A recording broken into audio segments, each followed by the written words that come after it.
secara real nyata masyarakat pengen tahu contoh nih kerja-kerja dewan yang bisa dilihat oleh masyarakat apa sih, contoh realnya umpamanya gimana? Tugas utama kita ya khususnya di lembaga legislatif. Di samping itu ada kerja-kerja sosial di masyarakat terkait dengan mungkin ada informasi, masukan, saran dan pikiran dari masyarakat yang mungkin bisa kita wakili di lembaga legislatif ini. Ya. Misalkan ada pungutan liar, pungli di sekolah, terus masyarakat itu rame, bisa nggak masyarakat tersebut lapor ke dewan itu?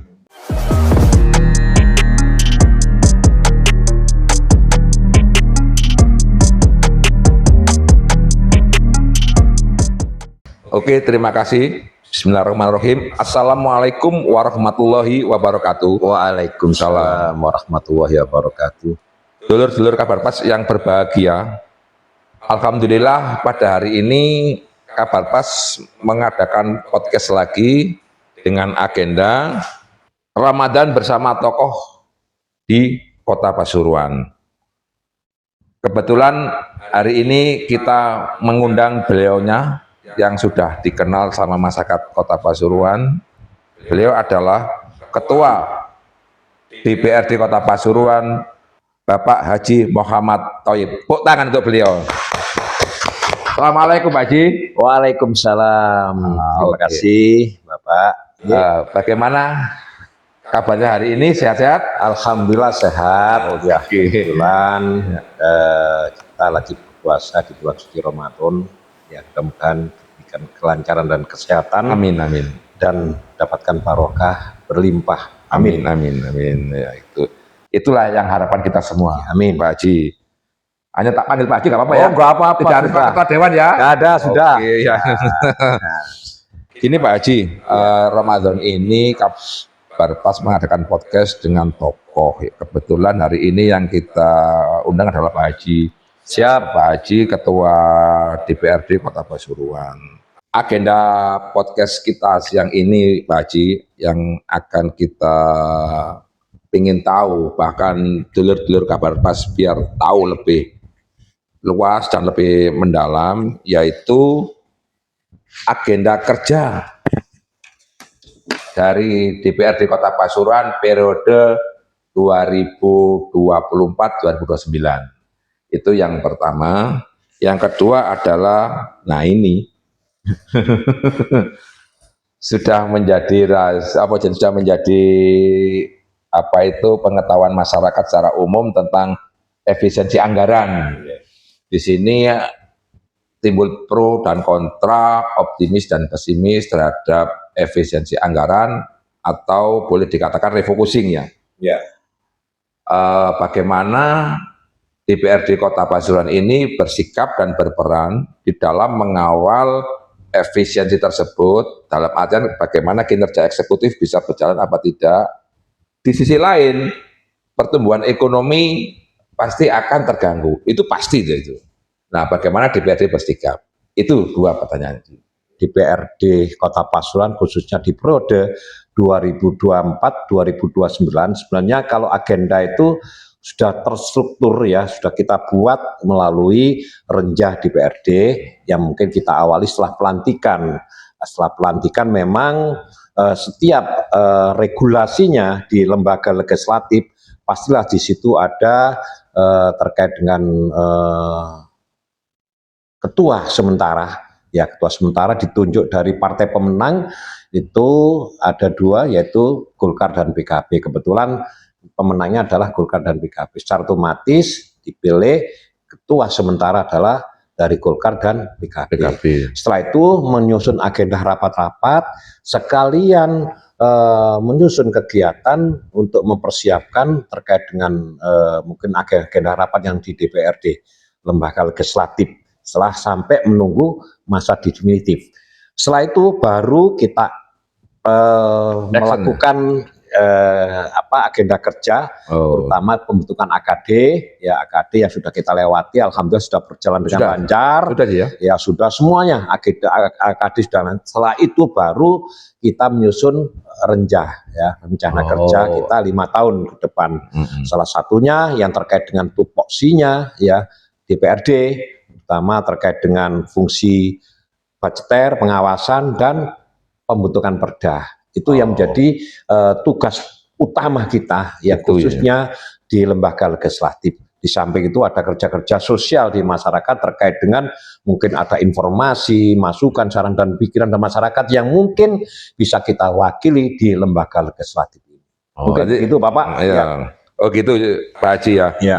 Mungkin secara real nyata masyarakat ingin tahu contoh nih kerja-kerja dewan yang bisa dilihat oleh masyarakat apa sih? Contoh realnya umpamanya gimana? Salah satu memang kita anggota DPR itu kan punya agenda sidang 3 kali, masa sidang satu tahun itu punya masa sidang 3 kali. 3 kali ya? Ya, salah satunya itu memang realnya, terutama ada reses, masa sidang itu menampung aspirasi masyarakat yang melalui pokir, itu bagian dari mengawal atau untuk menyampaikan aspirasi masyarakat terkait dengan urusan di pemerintahan. Yang kedua, kita juga terkait dengan masalah khususnya program-program pemerintahan yang ada di Kota Pasuruan. Ya, salah satunya mungkin bagian dari mungkin terkait dengan visi misi pemerintah wali kota terpilih atau gimana nanti itu, ya, otomatis itu menjadi tugas kita nantinya untuk terkait dengan pengawalan itu. Baik, kita lanjutkan lagi. Ya, siap. Gini Pak Haji, suatu isu menjadi hangat, menaikkan tensi emosi masyarakat apabila isu itu mengenai masyarakat. Ya. Misalkan ada pungutan liar, pungli di sekolah, misalkan salah satu SD atau SMP, karena tingkatnya kota ini ya, bukan provinsi ya.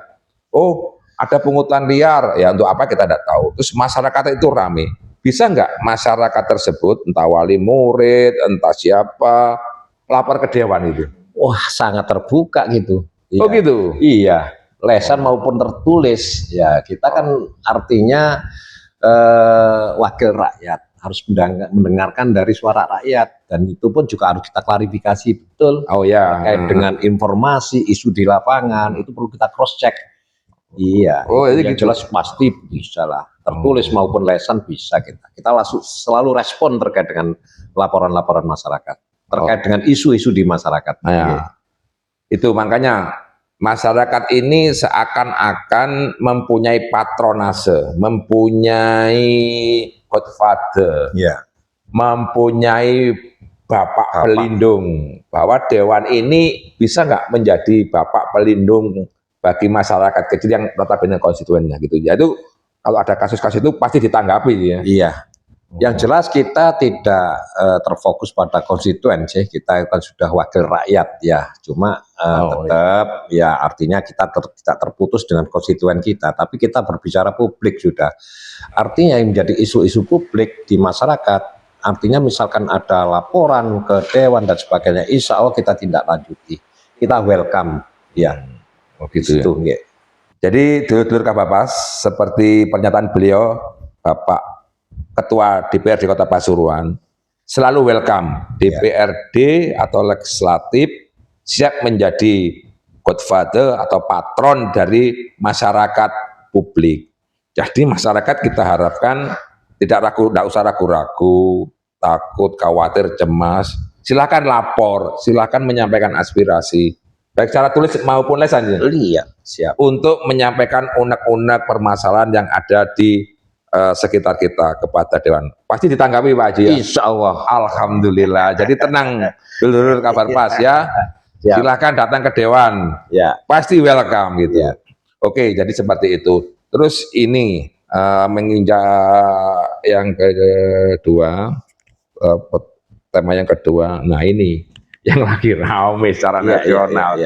Ada pro kontra, positif, negatif, optimis dan pesimis tentang efisiensi anggaran yang dilakukan Presiden Prabowo terhadap kabupaten kota. Langsung aja kabupaten kota, bagaimana dampaknya ini? Nah, itu dampaknya pasti banyak anggaran yang dikepras, anggaran yang berkurang. Di sini memungkinkan, dan ini realitas ini sudah memungkinkan bahwa akan mengganggu pertumbuhan ekonomi. Ya ini Pak, itu udah rumus ini. Iya. Nah, melihat realitas ini, bagaimana sih peran DPRD Kota Pasuruan terhadap refocusing anggaran, dan melihat bagaimana supaya pertumbuhan itu tidak begitu terganggu. Itu aja Pak Haji. Ya, terima kasih ya terkait dengan efisiensi anggaran ya, terkait dengan Inpres nomor 1 tahun 2025, ya pastilah berdampak pada semua daerah ya. Terkait dengan itu pasti terjadi mungkin ada perubahan ya terkait dengan APBD kita ya, yang khususnya mungkin terkait dengan masalah perekonomian. Ini akan berdampak juga karena terkait dengan perputaran sirkulasi keuangan pasti akan agak terhambat di situ. Nah ini tugas kita terkait dengan efisiensi anggaran, memang kita harus terkait dengan penyusunan RKPD kita yang sudah kita susun saat ini dalam proses. Pasti ini kita sudah mulai mengerucut pada spesifik prioritas, skala prioritas ya, yang skala prioritas yang memang sesuai dengan kemampuan anggaran kita, yang sesuai dengan terkait dengan dampak efisiensi ini. Pastilah seperti itu. Terkait dengan masalah perekonomian, pastilah itu akan berdampak. Tapi kita akan upayakan supaya terkait dengan masalah perekonomian yang ada di Kota Pasuruan tidak begitu berdampak dengan adanya efisiensi ini, supaya nanti mungkin ada batasan-batasan terkait dengan mungkin yang perputaran uang yang seharusnya keluar, ini kita upayakan supaya uang itu bisa untuk perputaran bisa untuk di Kota Pasuruan, supaya tidak terlalu berdampak pada perekonomian kita. Itu mungkin yang pertama. Iya. Iya. Iya. Jadi prioritasnya prioritas gitu kalau prioritas geng. Legislatif itu adalah lembaga pengawasan, bukan lembaga eksekutif atau eksekusi lah, pelaksanaan. Nah, yang menjalankan nanti kan pihak eksekutif ya, dinas-dinas di bawah kendali Bapak Wali Kota atau Kepala Daerah. DPR sejauh mana sih monitor ini, kira-kira berjalan apa enggak program-program ini? Yang jelas kita sebagai fungsi pengawasan berjalan dong. Kita selalu melakukan monitoring. Bahkan di periode ini setiap komisi-komisi AKD kita itu melakukan monitoring hampir setiap Senin. Itu rutin ya? Iya, rutin monitoring ke dinas. Itu kita tinggal ngambil sampel-sampel dinas yang mungkin perlu adanya komunikasi dan perlu adanya butuh pengawasan kita terkait dengan kegiatan. Ini kita selalu untuk hadir di OPD untuk melakukan monitoring, ya, terutama terkait dengan kegiatan-kegiatan mereka. Kita tidak hanya memberikan pelapon anggaran, tapi juga melakukan pengawasan terkait dengan kegiatan mereka. Ya, efisiensi anggaran ini harus betul-betul maksimal terkait dengan kegiatan mereka. Ya, oh, ya. Gitu ya. Iya. Berarti karena tahun kemarin boleh dikatakan sudah direncanakan ya untuk tahun 2020. Iya, pastilah. Berarti ada semacam perubahan anggaran? Pastilah nanti ada perubahan anggaran setelah ada efisiensi ini, karena sebelumnya kan kita nggak tahu kalau ada efisiensi, kalau ada Inpres 1 2025 ini setelah berjalan ternyata ada itu, otomatis ada perubahan nanti, dan perubahan ini belum kita tentukan berapa kali nanti ada perubahan itu. Gitu. Termasuk perubahan ini yang terkait dengan efisiensi, dan juga ada perubahan terkait dengan mungkin ada di akhir ada perubahan PAK itu. PAK. Ya. Biasanya PAK bulan apa nih? Antara bulan 9, bulan 10. Oh, PAK-nya. Iya. Nah, untuk mengawal Inpres ini kan dengan adanya anggaran yang sudah efisiensi, bagaimana perubahan anggarannya? Saya kira itu pastilah setiap di akhir-akhir bulan pasti ada perubahan yang tidak terlalu signifikan. Iya, cuma ada pergeseran sedikit-sedikit lah. Begitu. Iya. Jadi pasti itu. Iya. Ya, selalu DPR ini terhadap situasi yang kayak gini tidak akan lengah kayak gitu ya. Kita selalu update, kita selalu itu mengikuti terus. pastilah itu. Makanya fungsi kita, fungsi pengawasan itu ya tidak terputus pengawasan kita mulai awal anggaran sampai akhir anggaran. Ya pasti awal kegiatan dan akhir kegiatan selalu kita update untuk pengawasan itu. Oh gitu. Jadi dulur-dulur Kabarbas, kita sudah diberi penjelasan oleh beliaunya bahwa dalam rangka menjalankan program efisiensi satu sisi dan pertumbuhan ekonomi agar tidak terganggu banget maksudnya, DPR selalu update informasi dan pengawasan yang rutin. Kan begitu Pak Haji ya? Agar rencana pemerintahan pusat dan daerah ini bisa apa ya, balance. Atau seirama lah. Ya. Jomplang-jomplang kok titik, atau jempleng gitu ya. Oke. Terima kasih Pak Haji, saya kira gitu. Sama-sama. Karena judulnya adalah Ramadan Bersama Tokoh. Ya. Mudah-mudahan ini menjadi berkah, manfaat bagi para pemirsa Kabarbas. Ya. Apa yang disampaikan oleh Pak Haji ini menjadi hal yang sangat manfaat. Iya.